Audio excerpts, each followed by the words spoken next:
Hello, everyone, and welcome to my channel. My name is Ashley, and today we have Miss Whitney Knox Lee with us. Miss Whitney is a native of Seattle, but relocated here to Georgia about 10 years ago in search of new opportunities career-wise. She wanted to be around more individuals who look like her down in the South.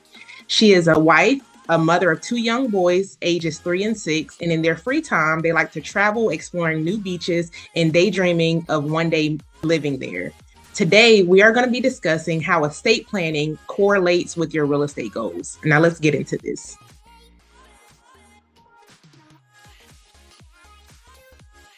Okay, Whitney, what are some of the pros and cons of someone transferring property ownership to their children while they're still alive?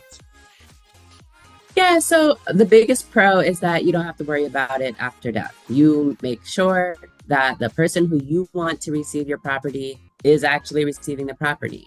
And there's a couple of ways to do this. You can add them to the deed and title, or you can outright convey the property, so sell or gift the property. Downsides would be potentially, depending on the price, the value of the property would be gift tax. So the person who is transferring the property may have to pay a large amount of tax. Also, the downside is that you no longer own the property. So if you want to continue living in the property, that is a consideration. Are your children going to allow you to live in the property how you want to live in the property?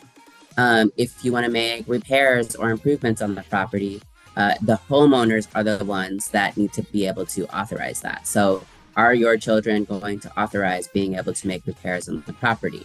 If you want to generate revenue from that property, so maybe you want to rent it out as a rental property, or maybe you want to do an Airbnb situation. Again, the owners of the property have to be the ones that are authorizing that action. So when you are transferring your ownership interest in that property, you no longer have the final say in what happens to the property. So that is the major con. You can have what's called the life estate in the property, which means you have the right to continue living in that property throughout your life. And then the actual owners of the property, who they're called the remaindermen, they take over the property. Their ownership kind of starts in the property at the point that you pass away. So that is an option to secure your interest and your ability to make decisions about the property while you're still alive. Okay. All right. Well, thank you so much for sharing that with us.